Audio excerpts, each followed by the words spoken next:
Сен мықтысың. Джен Синсеро. Үшінші бөлім. Бастаған істі жеңіске жету үшін және өз өміріңді нақты өзгерту үшін мына істерді қолға ал. Ерекшелігіңді бағалай біл. Дүниеде саған дәлме-дәл ұқсас адам жоқ және ешқашан болмайды да. Саған әлемге жария етуге болатын ерекше талант бар. Ал сен мұны қалай іске асырасың? Бұл қайталанбас дүние. Өмірге деген көзқарасың, болашағын, ойлауын бірегей. Сен ерекше нұсқасың. Аффирмация жасауды қолға ал. Егер бұл қажеттілік болмаса, саған мұны жаса демес едім. Алайда аффирмация жұмыс істейді. Оны айна алдында айтудың қажеті жоқ.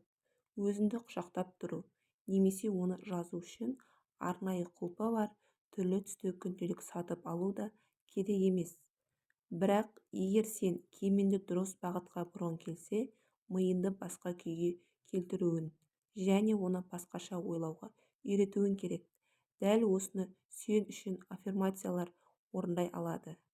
Ең алдымен, өзіне қандай аффирмациялар қажет екенін анықта және оларды күні бойы ойдан шығармай, көлікте, көшеде келе жатып, телефонмен сөйлесіп жатқан секілді кезекте тұрған күбірлеп қайталап жүр. Оларды стикерлерге жазып, үй ішіне түгел айнаға, тоңазытқышқа және тағы басқа жапсырып таста.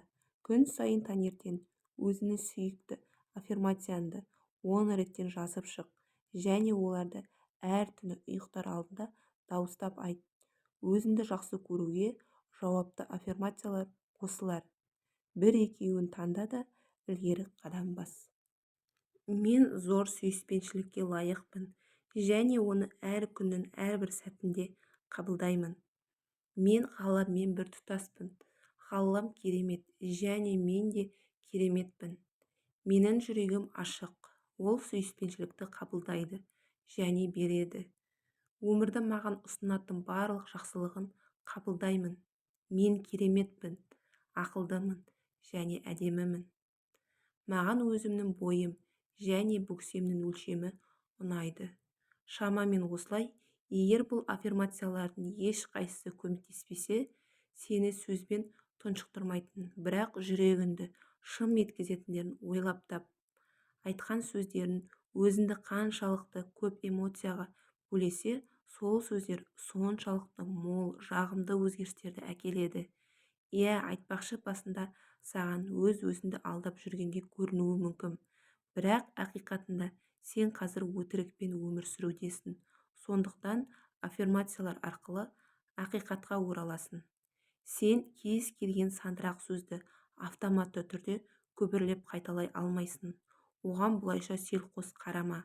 Бұл нәтиже беру үшін оны сезінуін, соны қалауын, одан шабыт алуын керек. Өзің сүйетін іспен айналыс. Тәтті тағамнан, ойын-сауықтан, өзінің тірі екенді сезінуге көмектесетін адамдармен қарым-қатынастан және күйзеліс, күйініштен үнемі бас тарту өзіңді өте нашар сезінуге мәжбүр етеді. Өз өміріне көз сал және өзіңді қандай жағдайда төмен бағалайтынды анықта. Егер ішкі даусыңмен мен бір жерге барып, жанды музыка тыңдағым келеді, бірақ соңғы рет қашан концертке барғаным есімде жоқ десе, оған баруға уақыт тап. Бәріміз де жұмысбасты адамдармыз, бірақ кім рақаттана өмір сүруге басымдық берсе, сол қалаған өмірін сүріп жатыр. Дәл осы сәтте жер шарының түкпір-түкпіріндегі мыңдаған адам йогамен айналысып, мұхит жағалауында қыздырынып, ашық аспан астындағы музыкалық фестивальдерді тамашалап, немесе Диснейлендте уақытынан қуана өткізіп жатыр. Жанының қалауына құлақ қой және істеген ісіне назар аудар. Өмірінің әрбір қырынан барынша ләззат алуға саналы түрде күш сал. Бұл кез келген нәрсе болуы мүмкін. Мысалы, жұмыс күннен соң жақын досымен кешті бірге өткізу, жек көретін жұмысты тастау, күнде киюге қолайлы болмаса да әдемі екі туфли сатып алу, немесе Коста-Рикаға серфингпен айналысуға аттану. Сүренсіз өмірге байланып, мұңлы өмір сүруге емес, өзіңді бақытты ететін өмірге ұмтыл. Көзің тіріде шалқып өмір сүруіне мүмкіндік бер. Егер өзгенің сұранысын бірінші орынға қоятын адамдар санатынан болсаң, енді өз талабыңды бірінші орынға қоюды баста. Сені жеке шабарман ретінде көріп үйренген адам Чип пен Дейл сияқты оның даусы шыққанда жүгіріп баруды тоқтатсаң да, сені бұрынғысанша жақсы көреді. Бір-екі жаңа джинсы шалбар сатып алып, банктен есеп-шот аш, үй жинайтын әйел жалда, балаларды мысықтың астын тазалауға мәжбүрле. Бұдан сен өзімшіл болып қалмайсың, сен бар болғаны бақытты адамға айналасың. Өзіне бейне бір ең жақынындай қамқор бол. Өзінің жақсы нұсқанды тап. Біз өзіміз туралы жаман ойлауға үйренгеніміз сонша басымызға басқаша ой келмейді. Бірақ біз үйреншікті қалып пен мінез-құлықты саналы түрде өзгерте аламыз. Сондықтан төмендегі сауалдарға жауап бер. Айнаға қараған кезде не туралы ойлайсың? Бір іспен айналысқың келсе де, оны бастап көруге өзіне ешқашан мүмкіндік бермедің. Ал сол салада жетістікке жеткен адамды көргенде өзіңді қалай сезінесің? Нағыз әдемі де табысты адамдардың ортасына түскенде не ойлайсың және не сезінесің? Немесе бір нәрсеге қол жеткізуге тырысып, бірақ сәтсіздікке ұшыраған кезінде ше? Немесе өзіне ықпалы бар әрі тартымды адам сені қуып жіберсе ше? Не күні бойы шалбарының түймесі ашық жүрсе ше? Немесе көлігінің үстінде кофе құйылған стақанды ұмытып жүріп кеткенде ше? Немесе досының көңілін қалдырған кезде ше? Не сен бас бармағыңды ас үйде үстелге 10-шы рет соғып алғанда ше? Немесе әкенің туған күнін ұмытып кеткенде ше? Немесе біреуге орынсыз артық сөйлегенде ше? Өзіне нашар көзқараста болған кезде ойына келетін сөздерге көңіл бөл және жақсырақ тіркес ойлап тап. Мысалы, айнаға қараған сайын ойына бірінші келетіні ту деген ренішті сөз болса, оны сәлем сұлуым немесе сәлем жігітім деп өзгертуге барынша тырыс. Егер әкеңмен қарым-қатынасың нашар болса және оған жағымсыз сөздер айтқан сайын жанын жүдейтін болса, мен ақымақпын сөзін мен өз мәселесін шеше алмай жүрген жанмын деген сөзбен ауыстыр. Содан кейін әрине кешірім сұра. Егер кез келген қателігіне сенің стандартты реакцияң «Әй, олақ ханым, сол күйіндесің ғой» болса, оны «Мен бұдан не үйрене аламын» деп ауыстыр. Ең бастысы уайымнан және қазіргі сен өзінің соңғы нұсқан деген сенімнен бас тарту. Саған айту оңай, өзін қоңқақ мұрын болмағасын деп күңірене тіпті көңілін бөлмеймін. Өйткені бір күні сен өзін сұлу деп санайтын танымал модельдің мұрны сенікінен әлдеқайда үлкен екенін көресің. Сол сәтте кенеттен өзіңді әдемі, сенімді сезінесің және кеше ғана кесіп тастаған келген мұрныңды мақтан етесің. Біз қандай күлкілі едік, өзіңді қорлайтын тұжырымдарға жармасып, өміріңді босқа өткізбе, оларды таңдап жүріп, жаны жағымды сөздермен ауыстыр. Өзін өзі кемсітетін әзілден қаш. Үнемі өзін өзі кемсітетін әзіл бұл өмірде жолы болмаған адамның таңдауы. Бәрін түсінемін. Өзін өзі күлкілі ету көңілді де қызықты болуы мүмкін. Өзім де анда-санда сондай күнә жасаймын. Сондай-ақ әлемдегі өзіне өзі күле алмайтын жігітті көлігімен қуана қағып кететін мендей бірде-бір адам жоқ. Бірақ қазір мен басқа нәрсе туралы, яғни мен жолы болмаушы кері тартпамын стилінде өзін өзі шексіз кінәлау жайында айтып отырмын. Өзіңді өзің кемсіту сәннен шығып барады. Әсіресе бұл сенің сүйікті ісің болса. Егер сен кім болса соған өзіңді мазақ етуге даяр болсаң, онда адамдарды өзінді жолы болмаған жан деп санауға шақырып қана қоймай, өзінен де соны талап етесің. Бұл өзіңді темірмен қайта-қайта соққылағанмен бірдей. Бірақ өзінің керемет меніңді неліктен бұлай жазалауың керек? Күн сайын өзіне айтқан сөздерін сен ойлағаннан да күштірек әсер етеді. Зиянсыз көрінген әзілдер уақыт өте келе әбден бекиді. Біздің ойымыз сөзімізге, сөзіміз сенімімізге, сеніміміз әрекетке, іс-әрекетіміз әдетке айналады, ал әдетіміз біздің шынайы өмірімізді қалыптастырады. Сондықтан, егер сен қызды кездесуге тапаншамен қорқытып та көндіре алмағаны туралы әзілдеуді ұнатсаң, сол себепті сенбі күндері жалғыз өткізетін боласың. Саған жаңа әзіл ойлап табу керек шығар.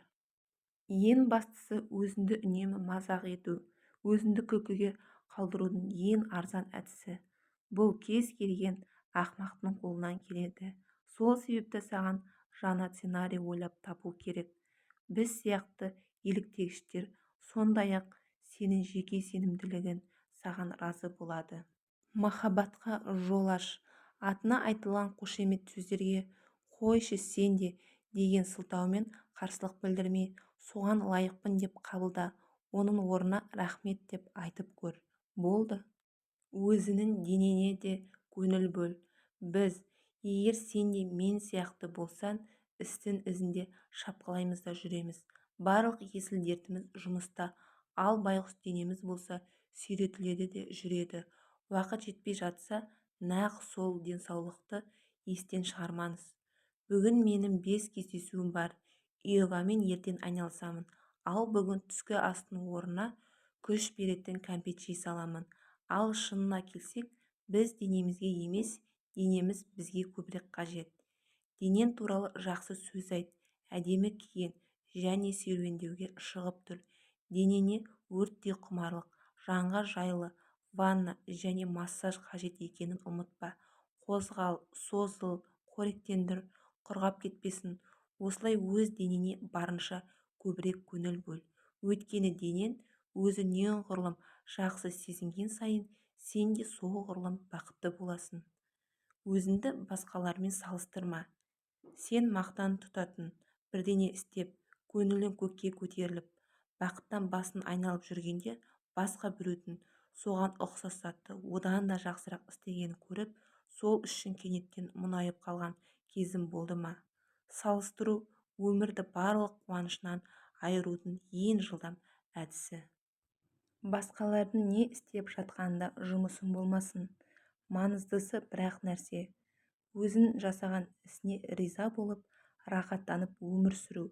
Нақ осы бірегейлігін сені қатарының алды етеді. Біреуді өзінен жақсырақ деп санау, бұл өзіне деген достық пейіл емес. Ең ұлы адамдар осы азғыруға мойынсұнса, біздің әлеміміз қандай болатынын елестетіп көрші. Егер Мерлин Монро өзін Кейт Мосспен салыстырып, өзінің денесін жек көріп кетсе, немесе Лед Зеппелин жігіттері өздерін Моцартпен салыстырса, бұл жігіт алпауыт біздің бүгінгі және келешекте болатын күйімізден әлдеқайда жоғары. Ал оның барабаншысы да жоқ қой. Бәлкім бізге барабандардан да құтылып бірнеше арқа қосу керек шығар. Сен әдемісің, салыстырудан обадан сақтағандай сақта. Өзіңді кешір, құлақ сал. Ол өте маңызды. Сен бұрын біраз дүниені бүлдірдің, ал сен мұны әлі де талай қайталайсың. Әрбір адам қателік жасауға қабілетті болып туады. Сен жалғыз емессің. Қателесу де сенен ерекше дарын емес. Уайымдама. Кінәлау мен өзін-өзі сынауды арқалау тек зиянды ғана емес, сонымен бірге қызықсыз екенін айтпағанда мүлде мағынасыз. Өзіңді кінәлі сезінуден немесе өзіне теріс көзқараспен қараудан жақсы адам болып кетпейсің. Керісінше жабырқайсың, күйзелесің. Кінә, ұят және өзін-өзі сынау ең жойқын үш сезім екенін түсін. Ал өзіңді кешіру ең күшті қасиеттің бірі. Өзіне кешіріммен қарауды үйрететін тамаша лайфхак бар. Сен қатты ұялатын белгілі бір сәтті есіне түсір. Сол сәтті жан-тәнімен сезін. Ол туралы ойлаған кезде мына сөздерді қайтала және айтқан сөздеріне сенетін бол. Осы оқиғадан кейінгі жағымсыз сезімді ұмытпау маған да, басқаларға да тек зиянын тигізеді және менің рақаттана өмір сүруіме мүмкіндік бер. Мен кереметпін, мен рақаттана өмір сүруді таңдаймын. Мен осы жағымсыз сезімнен арыламын деп шештім. Осы мәселеге қатысты еркіндікті сезінгенше және бойын жеңілдегенше мұны қайталай бер. Бұл бір күн, бір апта, немесе бірнеше айға созылуы мүмкін, немесе бірден азат болуын ықтимал. Бірақ қанша уақыт қажет болса да, сен оны орында. Егер сен осы мәселеден құтылғың келсе, оған уақыт бөлуің керек. Кешірім мен еркіндік туралы ақыл-кеңесті 15-ші тараудан қара. Ал егер біреуден кешірім сұрау керек болса, сол адамға хабарлас. Өзіңді жақсы көр, өйткені бұл бақыт жолындағы қасиетті грал. Мен сенің кім екеніңді білемін, ал сонда мен кіммін? Мен шашы сары әйелдер туралы түрлі топас анекдоттарға ренжімеймін, өйткені өзімнің топас емес екенімді білемін. Сондай-ақ мен ақ-сары емес екенімді де білемін. Долли Партон, әнші, әндердің авторы, әртіс, альтруист, іскер әйел. Менің танымал жазушы құрбым бір күні маған үрейлене телефон соқты. Жаңа кітабының тақырыбы оны кенет үрейлендіріп, сал болғандай қимылсыз отыр екен. Жазуын жалғастырайын десе, мүлде қолы жүрмей қойыпты. Бұл кітабы өзге еңбектеріне қарағанда ерекше еді, себебі өзіне қатысты болатын және шиеленісті дүниеде. Құрбымды асыра сілтеп жібердім бе, шектен шығып кеттім бе деген ой мазалаған болатын. Ол өзін әбден азғындаған, ессіз адамдай суреттедім деп уайымдады. Бұл әңгімеде бір ақиқат бар. Егер сен өмірде жазушы, суретші, кәсіпкер, ата-ана, қасапшы, наубайшы ретінде өз әулетіңді толық ашқың келсе, онда мынаны есте сақтау өте маңызды. Құнды уақытыңды басқа біреу сен туралы не ойлайды екен деп босқа құртпа. Осы ойдың өзі адамға күш береді. Басқа адамдардың пікірі жас-өспірім кезімізде және есейе бастаған шағымызда бізді ынталандырып отыратыны рас. Есейген сайын, егер дұрыс бағыт алсақ, басқалардың пікіріне аса назар аудармаймыз. Дегенмен, кім не ойлайды екен деген мағынасыз әрі қатал қылбыраудан аздаған адам ғана құтыла алады. Өмірің туралы маңызды шешімдер қабылдайтын кезде ескеретін мәселелер. Сондай болғым, соны істегім, немесе соны иеленгім келеді ме? Бұл мені өзім жүргім келген, жүруге тиіс болған емес, нақ сол жүрегім келетін бағытқа бастай ма? Мұның басқа біреуге зияны тимей ме? Егер өз болмысымызға жай ғана қуанудың орнына басқалардың не ойлайтынына алаңдайтын болсақ, біздің өміріміздің жарқын және толыққанды болуы мүмкін емес. Иә, өзіне өзің қамқор болу, өзіңді өзің сақтап қалу инстинкті. Егер сені тайпадан қуып жіберсе, тонасың, аштан өлесің, немесе қасқырға жем боласың. Бірақ мұның тағы бір нұсқасы бар. Аласталдың ба, нақ өзіне қолайлы басқа тайпа құрасың, немесе жаңа тайпа табасың. Түптеп келгенде өзінің жақсы көретін және жақын адамдардың ортасында жаның қалаған іспен айналысып қана қоймай, бір кездері өзің ой-пікірлеріне алаңдап тұратын адамдардың есімін де ұмытасың. Қай кезде де ешкім өзін қамшылай, жылы жұмсақ жерде отырып, үлкен жеңіске қол жеткізе алмаған. Ағайынды Райттар туралы ойланшы. Мұның бәрі сол кездері қалай болғанын елестете аласың ба? Маргарет, сен Сюзанна байғұс туралы естідің бе? Рут, Сюзанна Райт? Херлин, не деген масқара? Ай, байғұс-ай. Рут, не болып қалды? Маргарет, ой, оның ұлдары. Херлин, бұған дейін ол азапты аз шеккендей, тепсе темір үзетін, 2 ұл туып, ендігісі мынау. Маргарет, шамасы оның 2 ұлы. Хелен, сен пудингіңді таусасын ба? Мен өзіме бір тілімін алсам, қарсы емессің бе? Рут, айтсайшы енді. Маргарет, бұл нағыз есуастық болып көрінуі мүмкін, бірақ олар... Хелен, енді оның ұлдары аспанға ұша аламыз деп даурығып жүр. Ұят-ай. Маргарет, оның ұлдары ұша аламыз деп өсіп жүр. Рут, ұша аламыз деме? Маргарет, иә, олар ұша аламыз деп жүр. Аспанға ұшамыз дейді. Хелен, қап, жақында ғана үйін бояп еді, енді ол қаладан кетуге мәжбүр болатын шығар. Көпке ермей өзінің шынайы болмысының шамын жаққан сәттен бастап өз ойын тықпалап сынның астына алатын топ пайда бола қалады. Бұл әсіресе тіршіліктен тыс керемет бір нәрсе істегің келгенде туындайды. Сондықтан көптеген адам өзі армандайтын өмірден қашқақтайды. Тіпті елеулі болып көзге түсудің өзі қауіпті. Қоғамның атақты адамдарға қалай қарайтынын қарашы. Олардың әрбір қимылы әңгіме жырға айналады, талқыланады, айыпталады, бұрыш-бұрыштан суретке түсіріледі. Мұндай жағдайда олардың бәрі емес, жартысының ғана оңалту орталықтарынан түсуінің өзі таң қалдырады. Айтқан сөзің мен істеген ісіне жауаптысың, бірақ соның төңірегінде адамдар көтерген шуға жауапты емессің. Кинотеатрдан бір фильмді көрген 2 адам шығады. Біреуді жылаудан көзі қып-қызыл болып, артына умаждалған қағаз, орамалды қалдырып, мұңайып бара жатыр. Ал екіншісі сергек қимылдап, кассаға барып, ақшасын қайтаруды талап етеді. Өйткені оның ойынша бұл үлкен экранға шыққан ең нашар фильм. Бір фильм, 2 реакция. Неліктен? Өйткені әңгіме фильмде емес, әңгіме көрерменде. Өзгелердің сен туралы не ойлайтыны мүлде саған қатысты емес, ол солардың өздеріне ғана байланысты. Мәселе сынның саған үстемдік құруына жол бермеуде ғана емес, сонымен бірге әлде қайда қиынырақ. Мақтағанға сатылмауда. Қошемет сөзді қызара отырып қабылдаудың еш айыбы жоқ.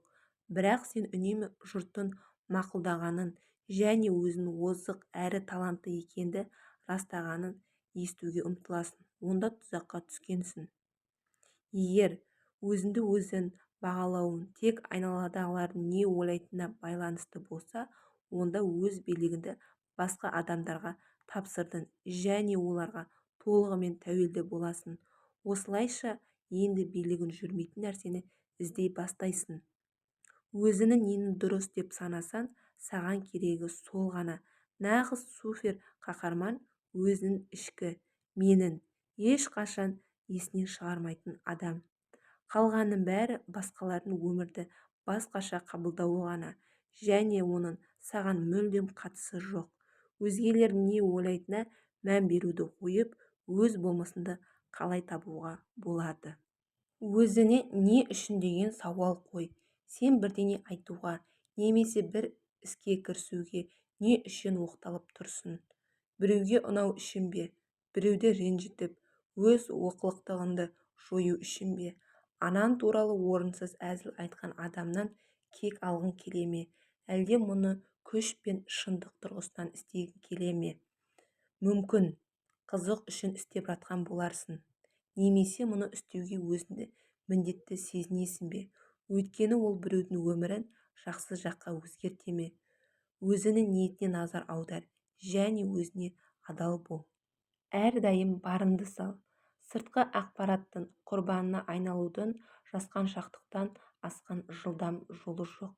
Сасқаншақтың істеп жатқан ісіне сенбеуден немесе таяқтың күшімен жұмыс істеуден асқан озық амалы жоқ.